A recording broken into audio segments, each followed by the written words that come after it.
So hey guys, কেমন আছো সবাই? আমি তো অনেক ভালো আছি। তো আজকে তোমাদের জন্য একটা নিউ ব্লগ নিয়ে চলে এসেছি। আমি গেছিলাম মামাবাড়ি, তার একটা মিনি ব্লগ তোমাদের সাথে শেয়ার করে ফেলেছি অলরেডি। বাট এই ব্লগটা ছাড়তে আমার একটু দেরি হয়ে গেলো, কারণ আমার রিচার্জ ছিল না ফোনে। আর এটা শাইনের ফোন নিয়ে আমি সেদিন ভিডিও করেছিলাম।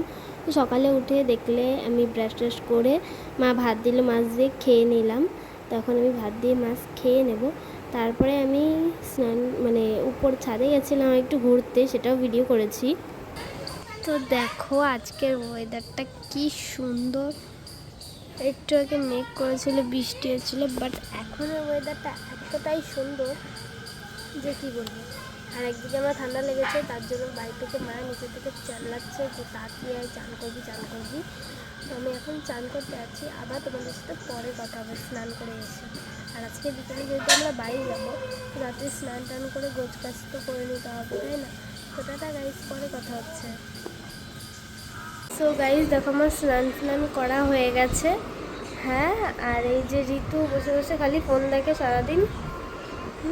এবার আমি ইউজ করব হচ্ছে গুড ভাইবসের এই ডে ক্রিমটা। আমি তোমাদেরকে আগের দিন বলেছিলাম যে আমি কি কি কিনেছি। তার মধ্যে আছে এই গুড ভাইবসের ডে ক্রিম আর গুড ভাইবসের নাইট ক্রিমটা, আর হচ্ছে একটা ফেস ওয়াশ, সেটা হচ্ছে গুড ভাইবসের উপটান ফেস ওয়াশ। এই তিনটে প্রোডাক্ট আমি কিনেছি। এর প্রাইস পড়েছে 590 টাকা। তো এই তিনটে প্রোডাক্ট আমি কয়েকদিন ইউজ করছি। সত্যি সত্যি বলতে আমার মুখে আমি অনেক রকম চেঞ্জই দেখতে পেরেছি। তো যাই হোক, এখন বেশি কথা বলবো না, এখন আমি ভাত খাবো। তো দেখো এখন ভাত খেতে বসে গেছি। আর এখানে কি একটা ভাজা দিয়েছিল, অনেক রকম সবজি, সেটা আর চিকেন রেঁধেছিলো, তাই খেলাম। মা বাড়ি আসা মানে যাই খেতে দিক সেটাই যেন অমৃত লাগে, তাই না বলো? আমার মা বাড়িতেও আমার গেলে এরকমই মনে হয়। আর আমার দিদা তো সবসময় এতটা ভাত খায়, এতটা বেশি বেশি ভাত খায়, সবসময় চেঁচাতেই থাকে। তো আমি এখন এই ভাজার পরে মাংসটা দিয়ে ভাত খেয়ে নিচ্ছি। আর আমার কিন্তু মুরগির ঠ্যাং খেতে খুব ভালো লাগে। এটা একটু হাস্যকর হতে পারে শুনতে, বাট আমার খুব ভালো লাগে। আর তোমাদের কাদের কাদের ভালো লাগে আমাকে কিন্তু কমেন্ট করে বলে দিও। তো আমি এখন ভাতটা মেখে খেয়ে নেবো। আর এই যে আমার মাসি খাচ্ছে এখানে, আর ওইদিকে ঈশিতা আর মা খাচ্ছে। তো আমি খেয়ে দিয়ে আবার তোমাদের সাথে কথা বলবো। আর আজকে আমার মা বাড়ি থেকে যেতেও ইচ্ছা করছিল না, তাও আমার যেতে হবে, কারণ কলেজের ফর্ম ফিল আপ করা হবে সেই সময়, তার জন্য আমি সেদিন চলে যাচ্ছিলাম। আর ঈশিতা আবার একটু রিভিউ দিচ্ছে খেয়ে খেয়ে। তারপর একটু ছাদে গেছিলাম। দেখো গাইজ, এখন আমরা একটু ছাদে আসলাম। আর এই যে ঋতু সবসময় ফোন নিয়ে ঘুরঘুর ঘুরঘুর করে, এই যে ঈশিতা। আর আমরা এখন এই গাছের পেয়ারা খাচ্ছি।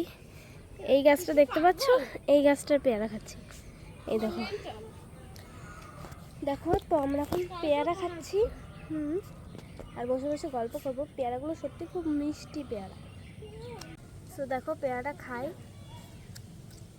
আর চুলটা আসবো এখন, তারপর রেডি ফেডি হয়ে বাড়ি। দিদি ব্লগ বানাচ্ছে। আর ওই যে হাই, ঋতুকে একজন ভিডিও কল করেছে, তাই সেটা আমাকে ঋতু দেখাচ্ছে, ওর বান্ধবী। ওই দেখো আবার লজ্জা পেয়ে মুখ লুকাচ্ছে। আমি পেয়ারা খাই, তারপরে মাথা ব্যথা আসতে কথা হচ্ছে। বলেছিলাম না যে কিছু ভিডিও করব, তো একটু ভিডিও করে নিচ্ছিলাম। এই দেখো এটা দিয়ে একটু ভিডিও করে নিচ্ছিলাম। আর ওর ফোন পেলে আমি ফটো ভিডিও তো বেশি বেশি করে তুলি। এটা কি গানে ভিডিও করতে হতে পারে সেটা তোমরা কিন্তু আমাকে কমেন্টে জানিও, ঠিক হলে আমি বলবো।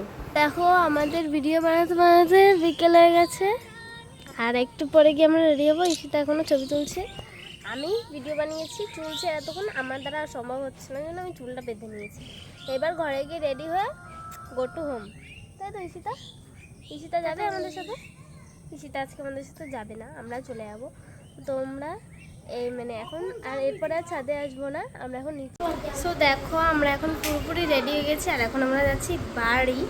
আর এই দেখো আমার লুকটা তোমাদের কেমন লাগছে সেটা কিন্তু কমেন্টে জানিও। আর বাড়ি গিয়ে তোমাদের সাথে কথা হচ্ছে। ঈশিতা টাটা। পেলাম না। তো তারপর কিন্তু আমরা ভ্যানে উঠে গেছিলাম। ওইখানে আমার দিদা আর বোন দাঁড়িয়ে দাঁড়িয়ে টাটা দিচ্ছিলো। তারপর আমরা ভ্যানে উঠে গেছি। এখনও এই সবটা রয়েছে যে দিদা এসে টাটা দেবে, তারপর আমরা চলে যাবো। দিদার কাছে মনে হয় যে আমরা এখনও ছোট, সত্যিই আমি এখনও ছোট আমার দিদার কাছে, মায়ের কাছে, বাবার কাছে। তা আমি আর ঋতু পেছনে বসেছিলাম। তারপর কিন্তু স্টেশনে গিয়ে আমরা বসেছিলাম, বসার কিছুক্ষণ পরেই ট্রেন এসেছে। ওই দেখো ট্রেন ঢুকে গেছে, আর আমার মা ওখানে দাঁড়িয়ে আছে। আমার মা আমাদের উপর একটু রাগ করেই দূরে দাঁড়িয়েছিল, কেন কে জানে। আমার মা ভীষণ রাগী, বুঝতে পারলে, মানে হুটহাট রাগ করে ফেলে। তো তারপর ট্রেন এসে গেল, আমরা ট্রেনে উঠে গেলাম, আর এদিকে মা আর রিতু দাঁড়িয়েছে, আর আমি এদিকে একা একা দাঁড়িয়েছি। আমি জানো ট্রেন দিয়ে মানে আজকে এই গেটের সাইডে দাঁড়িয়েছি, তো ভিডিও করতে করতে দুম করে এই সাইডে মানে পা সরে গেছিলো। তারপর আমি সায়নদা বাড়ি এসে ওকে ফোন দেওয়ার জন্য আর আমার ফোনটা নেওয়ার জন্য এসেছিলাম।